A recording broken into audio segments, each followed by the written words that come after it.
be speaking a bit about Ethical Entrepreneur. It's a new venture, an e-learning app that is designed to serve a need. And that need is to remind people in business, especially those starting early in their career and those starting up a new venture, that working to find human values is good business. It's good for the business, and it's good for all those associated with the business. Now, we've been asking a number of experienced business people to share their stories about how they've worked to values and the benefits of that. Now, today, we are joined by Lord Karen Bilimoria, who's one of the finest examples of an ethical entrepreneur. Entrepreneurship starts usually with an idea. All being well, it should be a big idea. In the case of Cobra Beer, it was an idea I had as a student to create a beer with the refreshment of a lager and the smoothness of an ale combined that would have a globally appealing taste, appeal to men and women alike, and also accompany all food, and in particular Indian food. So that was the idea.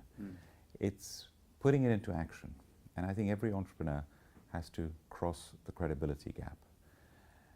And that is very difficult to do. First, you've got to give up whatever you're doing or whatever your opportunities are. It might be getting a job, it might be a job you already have, a career that you already have, and you give that up to launch into entrepreneurship, to take that risk. And when you take it, you have zero credibility.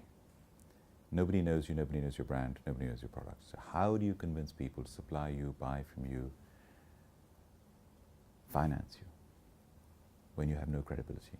And I believe they do those things if you have complete faith and passion and belief in your idea, in your product, in your brand, and in yourself, because it gives people the faith and the confidence to trust you and give you a chance.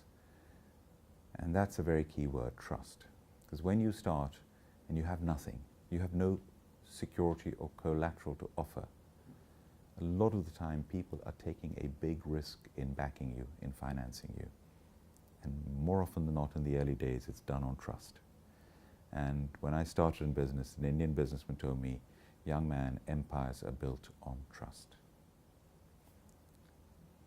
And then when you start, the word you hear more than any other is the word no. Will you finance me? No. Will you buy from me? No. And you've got to turn that no into a yes. You've got to convince people. And that's difficult. And in that process, you've got to constantly turn obstacles into opportunities. Barriers that you think and preventing you from going forward into opportunities.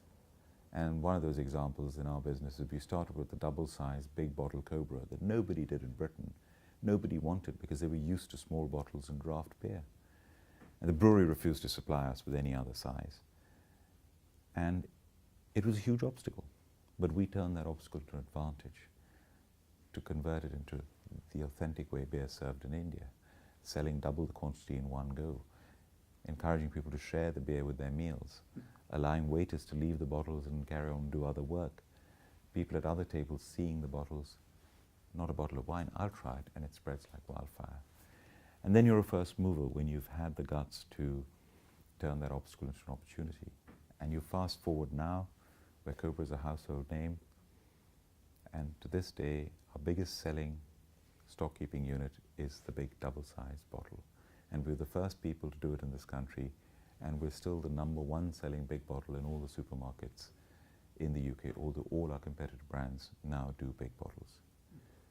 So those early days, having the guts to do things, turning those obstacles into opportunities, turning those no's into yeses, but most importantly, not taking any shortcuts.